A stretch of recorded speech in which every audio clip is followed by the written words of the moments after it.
Einen wunderschönen guten Morgen, liebe Leute, zu einem neuen Video auf diesem Kanal bei Abyzz. Heute aus Dänemark.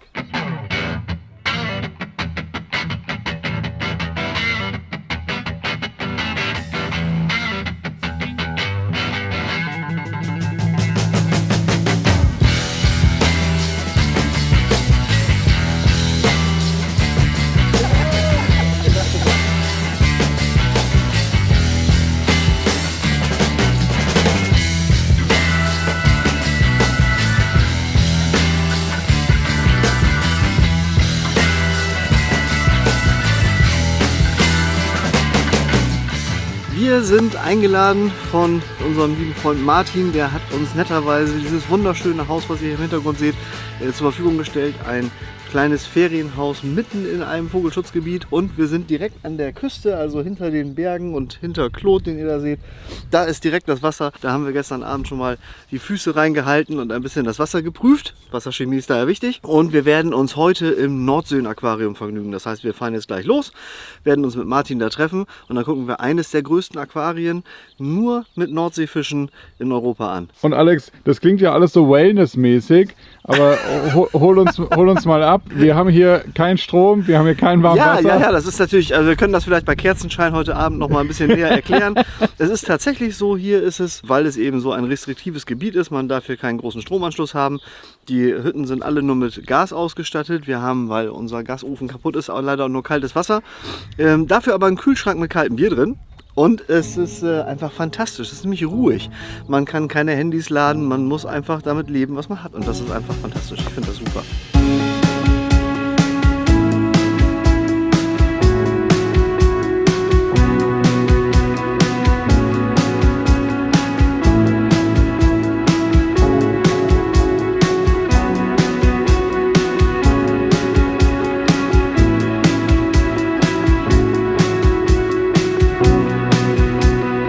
Martin. Hey Alex, good to see you. Absolutely. Yeah, it's been a while. Thanks for having us again. Yeah, no problem. Always good to have aquarium dudes coming around. Yeah. And now it's Denmark today, so we're going to show you a little bit about the aquarium. Come on in.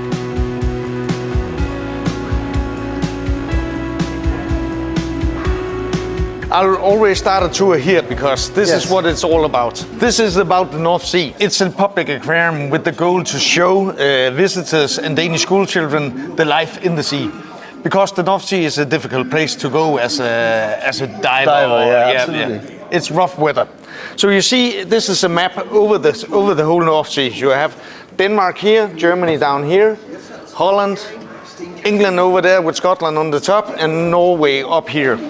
And then you have the Norwegian Trench, which is the deepest point of the North Sea. Here we go to 800 meters depth. Oh, okay. I didn't Otherwise, the North Sea is very shallow sea. It's like average depth of 40 meters only. And if you go to the Atlantic, you will find 2,000 meters of an average. But a shallow sea like this brings in a lot of plankton because you have sunlight going all the way to the seafloor. So it builds up a lot of plankton, which feeds the ocean with a lot of fish. A lot of fish comes out of this ocean. 4% of the world's catch are caught in the North Sea. 3.5 million tons. Yeah. We built up this on 7 destinations. It's like 7 biotopes, 7 living places in the North Sea, and this is a wreck. A typical shipwreck laying on the west coast, there's around 4,000 of these on the coast of Denmark. A shipwreck will become a place to live, and the big codfish will use the shipwreck for hiding, to make a surprise attack on a school of herring passing by, and you will find the wolffish sleeping in the wreck. You will find the black lobster, you will find the conger eel and fish like that. They are all like cold water, so this is an 8-degree system. Oh, wow. 8-degree year round. A codfish will not thrive above 8 degrees. I have to tell Joao that. Yeah, you do.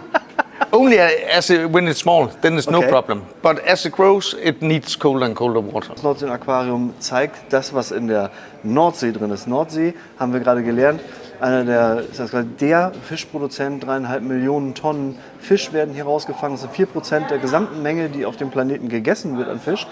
die aus der Nordsee kommt. Die Nordsee ist so reich an Fisch, weil sie eben flach ist. Das heißt, wir haben eine Menge Plankton, das hat Martin uns gerade erklärt, weil das Sonnenlicht bis 40 Meter tatsächlich auf die durchschnittliche Meerestiefe runtergeht. Die einzige tiefere Stelle ist der skandinavische Graben, der da durchläuft. Der geht bis 800 Meter runter. Aber in Summe ist das Meer eher flach.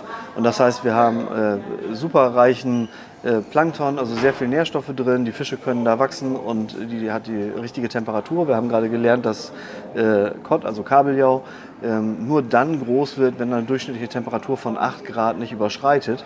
Das heißt, alle Aquarien, die wir hier haben, sind eben auch auf der entsprechenden Temperatur gehalten. Was schätzt du, wie ist das Ganze strömungstechnisch in der Nordsee? Ist ja schon was anderes, als wir das aus Tropenaquarien kennen. Ja, auf jeden Fall. Also dadurch, dass es eben flach ist, hat der Wind eine ganz andere Angriffsfläche im Verhältnis zur Tiefe. Das heißt, wenn wir in die tieferen Meere reingehen, dann ist unten sehr viel weniger Strömung als oben an der Oberfläche. Und hier ist es eben so, dass wir eigentlich nur Oberflächenwasser haben, 40 Meter. Da haben wir kein richtiges tiefes Meer. Das heißt, wir haben also üblicherweise etwas mehr Strömung. So this tank design is actually, we started in around 2010. We went from, you see normal, in the old days you will see aquarium, one panel, look in from one side. Yeah. We want to make the aquariums here more interactive with children. So here the child can crawl underneath the aquarium. You can look inside the shipwreck and you can pass all the way around it. So we have our child crawling in right now. Yes. I'm trying, Alex. Get in, get in. There's also a phone. It's the mermaid's office, actually. The mermaid's office. Das Yeah. Meerjungfrauenbüro.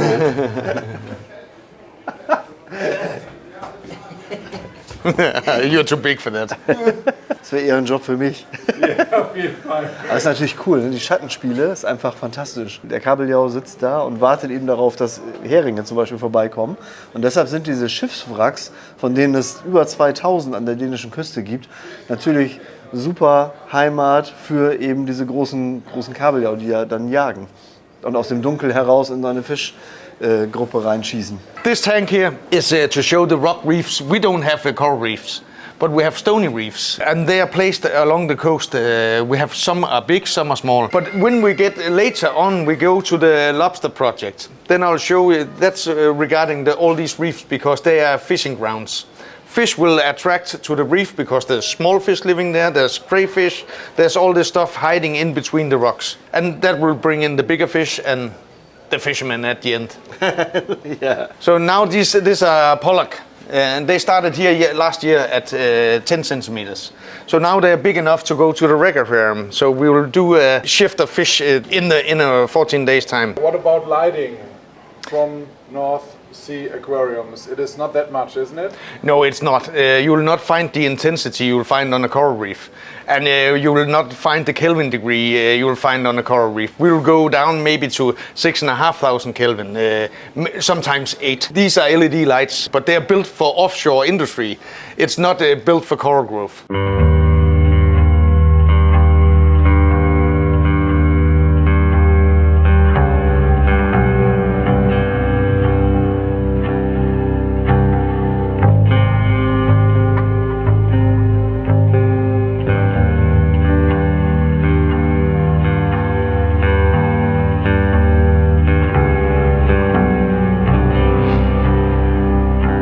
This tank here, it's the pier of Hirtshals.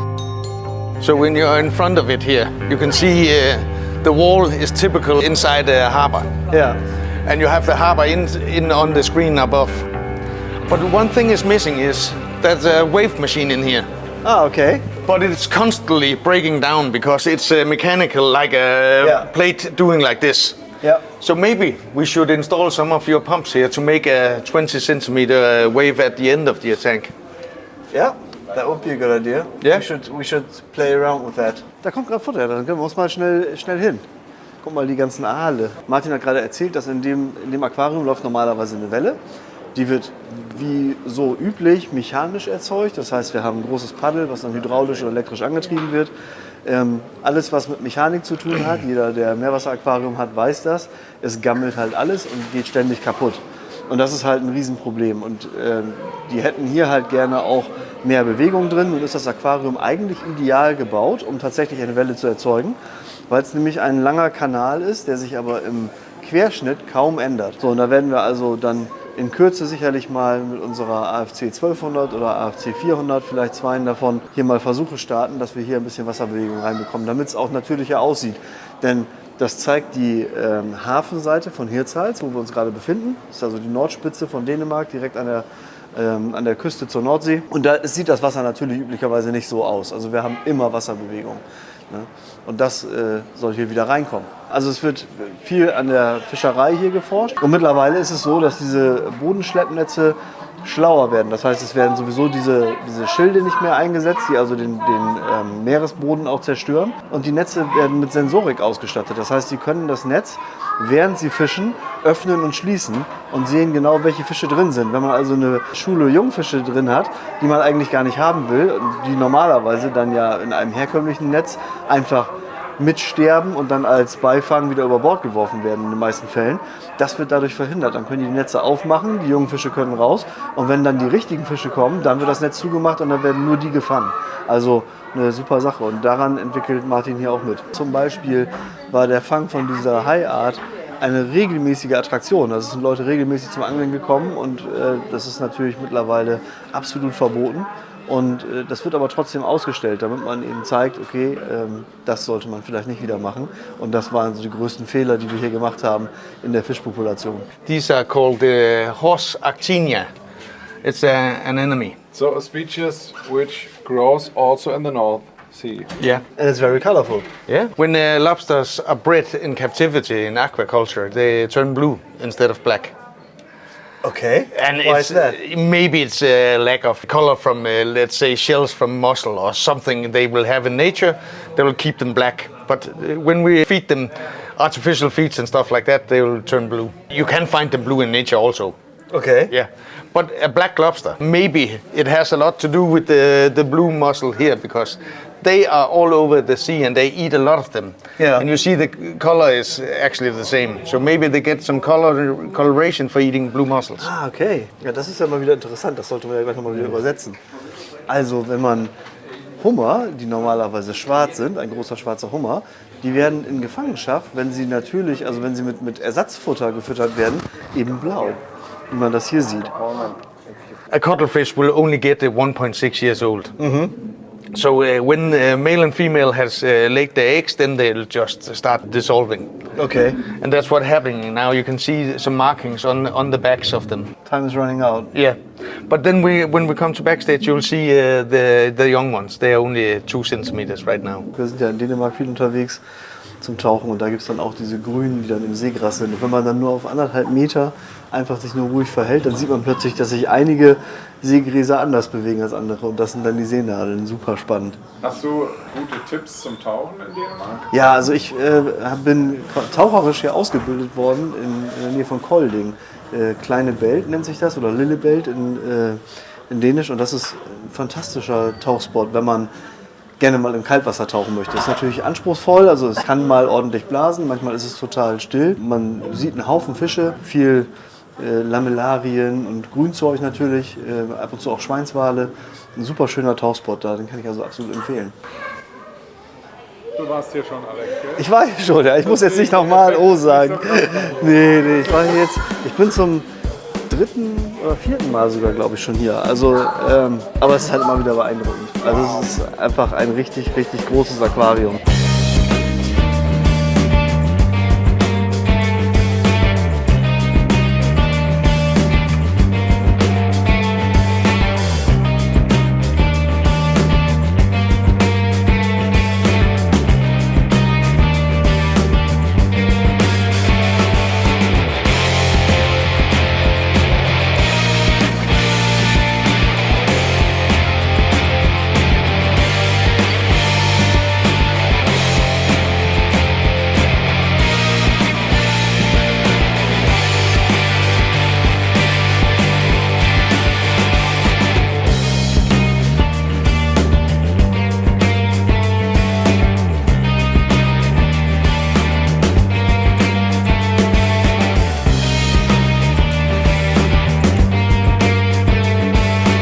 Wenn ihr gleich guckt, da unten rechts ist er, da ist ein Mola Mola. Mondfisch oder in Englisch Sunfish. How tall do the sunfish get? We had one at 645 kilos, and it was like 3 meters in height. Right now, these guys, they are around 70, 80 kilos, soon reaching 100. The molar will gain around 90 kilos a year. Da vorne sehen wir ein Grauhai-Baby. Das ist jetzt ist es gerade nach oben gegangen. Kommt gleich wieder. Da, jetzt kommt es wieder runter, auf der linken Seite jetzt. Ja. Das ist jetzt das zweite Mal erst, dass in Gefangenschaft sozusagen Grauhai-Babys geboren wurden, hier im Aquarium. Also schon was Besonderes. Das ist sozusagen die Hauptattraktion. Und viele, die in anderen öffentlichen Aquarien sind, wo tropische Aquarien gehalten werden, da ist das Wasser natürlich blau und es ist klar und man kann sehr weit reingucken. Hier ist es mit Absicht so gemacht, dass es eben genauso aussieht wie Tauchen in der Nordsee. Das heißt, wenn ich in der Nordsee mich auf 20 Meter Wassertiefe befinde, dann sehe ich genau das. Leicht grünlich, man kann nicht so weit gucken, weil einfach auch sehr viel Sediment natürlich immer im Wasser ist, durch die starke Bewegung, die man da hat. Das heißt, das ist genau das, wie man, wenn man jetzt eine sehr fischreiche Ecke hätte in der Nordsee, das sehen würde. Und das soll das Aquarium hier eben auch zeigen, also natürliche Umgebung. Ganz anders zum Beispiel als in einem Aquarium, wie wir es zum Beispiel auf Long Island gesehen haben oder Polo Reef oder all die anderen Aquarien, die wir auch schon so auf den Videos drauf haben. Also da könnt ihr noch mal reingucken zum Vergleich. Das ist hier dann schon eher was Besonderes. The molars are hand-fed every day. That's the only way we can feed them. We feed them a gel made of agar-agar and spirulina and stuff like that, and meat muscle. Blue clams mussel. And a molar would eat around 4,000 jellies a day to keep the nutrient up. So mussel, it's easier. This guy, he will eat 10 kilos in 2 minutes. 4.000 Quallen essen die am Tag. Ein durchschnittlich ausgewachsener Mondfisch. Da wäre dein Darmsystem ganz schön überfordert. Ja, allerdings. Das wäre schon mit einer überfordert, die würde ich mir nicht essen. It's actually a quite intelligent fish if you look at the evolvement. It eats jellyfish. No one else eats jellyfish. It's becoming poisonous from the jellyfish because it's the poison, the stingers from the jellies will absorb in the molar. So no one wants to eat the molar. And he's just slowly going with the flow. The jellies are in the current and the molar will get behind them and just eat their way through life. It's a very relaxed fish. I'll show you this window over here because it's my favorite. In 2003, the whole aquarium burned to the ground. Really? Yeah, so the whole roof went in through the tank, smashes outside one of these 2 windows here. All the steel girders came down and the tank, everything around it burned to the ground. There were still fish swimming around it 3 days after we put out the fire. Some of them are saved and some of them are still here. But the main panel here, due to the insurance at that point, they made a choice to leave it. Just polish it and leave it, and then we filled the tank again and got it running. It took around 2 years. And then in 2013, the main panel, 1 crack, 2 cracks, 5 cracks in a week. And then we took out the pressure by taking half of the water out. Yeah. Insurance again came in and okay, it is due to the fire, the heat on the acrylic at that point. So after that amount of years, they still found out that it was from the fire. Yeah. So in 2013, we emptied the tank again, put in a new panel from Nippura, Japan.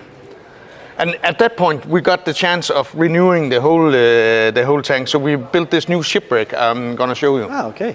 Ich habe die Jahreszahlen jetzt nicht mehr dabei, die müsst ihr euch mal wieder anhören, aber ich glaube 2013 ist das ganze Ding hier abgebrannt, also bis auf die Grundmauern runter. Das Dach ist tatsächlich in das Aquarium reingefallen, dabei wurden 2 Fenster unten rausgehauen, das hat also alles überschwemmt. Und 3 Tage nachdem die das Feuer ausgemacht haben, schwammen hier immer noch Fische rum, von denen auch tatsächlich immer noch einige hier sind. Und man hat dann die Hauptscheibe drin gelassen und gesagt, ja, also die Scheibe ist in Ordnung, wir können die polieren. Die wurde untersucht von der Versicherung und von Gutachtern. Und dann ist sie ein paar Jahre später plötzlich innerhalb von einer Woche mit 5 Rissen kaputt gegangen. Und dann wurde das Aquarium wieder halb leer gemacht und dann hat man eine neue Scheibe eingebaut und hat im Zuge der Renovierung des gesamten Aquariums dann hier nochmal dieses neue Fenster eingesetzt. Und eben auch wieder ein Wrack nochmal eingebaut. That is an impressive window. Yeah, it is. I love this. The sea bass here, they're world records now because I've looked up the record for sea bass is 9 kilos. These are 14. Maybe one at 16. So fish grow big in here. If you take the mackerel, there's a school of mackerel in here, and the mackerel average size for mackerel in nature would be 800 grams. But during the panel change over here, we had to take out the old mackerel. They were 3.6 kilos. How much food do you feed in the tank like this every day? Every day it was like 22 kilos. Once a week, we'll put in 200 kilos extra. For bottom feeding and okay. For all the sharks. There's a lot of sharks in here actually. Okay. Yeah. 22 Kilo Futter jeden Tag und dann einmal die Woche 200 Kilo. Läuft. It's the biggest tank in the north part of Europe, I would say. It's 4.5 million liters. Seawater, it's all recirculated through a filter system I'll show you later. But the main panel here is 12 meters in length, 6.5 meters high. Okay. And it's 41 centimeters in thickness. Oh, well, that's it's weighing around 38 tons of acrylic. How deep is the tank? Because it's going like 2 meters down almost, yeah, the tank is 8 meter deep. Okay. And we have from the panel to the back wall is 25 meters. And then we have 33 meters on the other angle. But the tank is ellipse shape. Yeah. It's not round and it's not square, it's an ellipse. And this ellipse makes the schooling fish swim forever. Oh, yeah. So a schooling fish would have this swimming pattern, and he will never meet a corner in here. So that's make it perfect for schooling fish, but also for big fish like the sunfish. Right now the filters are running like 800 cubic meters an hour. Ah, there's a bottom window. Yeah. Right, I forgot about that. It's a different view. So. But actually here you can see the skylights. So the light setting on this tank is LED, but it's combined with 2 huge skylights. So actually I can put on curtains and do a sunset, sundown.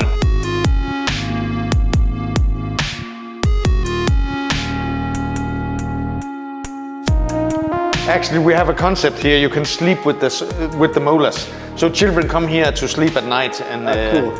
Wake up in the morning with the sun. Yeah.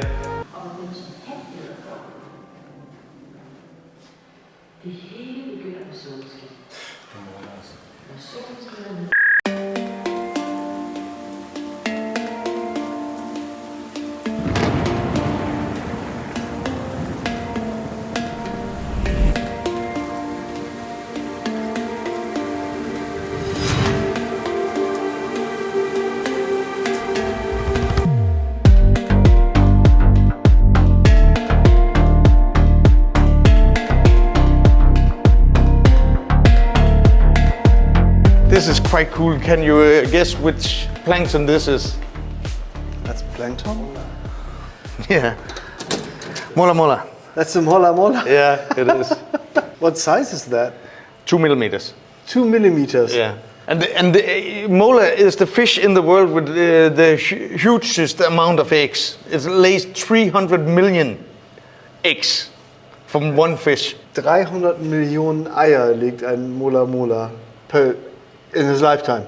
Once per spawning. Per spawning. Also bei jedem Brüten 300 Millionen. Das ist ja verrückt. Many are eaten. They all are eaten, and probably they are eaten by jellyfish because jellyfish feed on plankton. And so the circle is just keep on going. But this exhibit again, I told you earlier today, this rethinking of aquariums not just being a wall. So I had an architect. He wanted me to make the visitor could hug and jellyfish, and that's why we built the cylinder. But it has to have more than one dimension, so the cylinder is going through the floor. So on top we'll go and you will see the lab upstairs with the same tank. And again, with the schooling horse mackerel later on, you will see it on 2 floors. Also da können wir gleich bei dem Zylinder-Aquarium sehen, wenn wir von unten reingucken, dann sehen wir die hellen Bäuche der Fische, die dafür sorgen, dass sie sich gegen die Sonne möglichst wenig abheben. Das heißt, um sich vor Prädatoren zu schützen. Und von oben genauso. Wenn man nachher von oben reinguckt, sieht man die dunkle Oberseite der Fische. Und dann sieht man natürlich den dunklen Meeresboden oder die dunkle Wassertiefe. Das heißt, die Fische werden nicht gesehen. Also ein Camouflage-Effekt. You have the 75-meter trawler taking a net this size. But actually this is outdated now. Yeah, so this was 1.2 kilometers total length. Yeah, but today it's 2.6 kilometers, the nets. And you see here are the shuffles you saw at the beginning. Yeah. So this one would be like 10 meters maybe. Überlegt euch gut, was ihr an Fischen esst und guckt mal auf die rote Liste, ob welche davon auch verträglich sind. And that's why it's so important that this fishery is getting intelligent. So this trawl, let's say there's a school of mackerel here. And it's okay to catch. All is okay. But after the school of mackerel, there's a school of spiny dogfish chasing the mackerel. And in old days, the dogfish would go into the trawl. Now the trawl will say, hey, stop, there's dogfish here. And it will stop fishing. Okay. Dogfish gone, fish. So it's more selective catching then. Yeah. Das ist einfach cool. Und klappt der Tarneffekt, Alex? Naja, kannst du keinen einzelnen Fisch erkennen? Wir sehen sie natürlich trotzdem noch, aber es ist ja mal die Frage, wer guckt.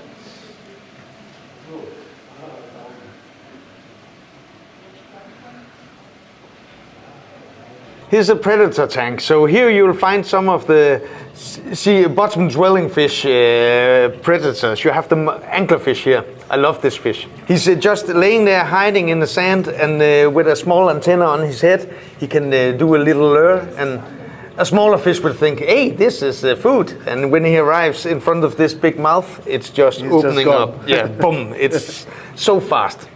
The same is here you have the halibut, turbot. Halibut. Yeah. And there's a wolffish hiding in the tube over there. You have a conger eel sticking his head out behind the anglerfish. Also hier Prädatorentank und da vorne sieht man einen Anglerfisch, der sich einfach mal so in die Ecke gezwängt hat und da wartet und mit seiner kleinen Antenne die ganze Zeit nach Beute sucht oder Beute heranlockt. Wir kennen die aus den tropischen Aquarien ja auch, man kennt das aus dem Meer, aber die gibt es eben auch in der Nordsee und dann sehen sie so aus und ziemlich groß. Dann machen wir doch gleich das.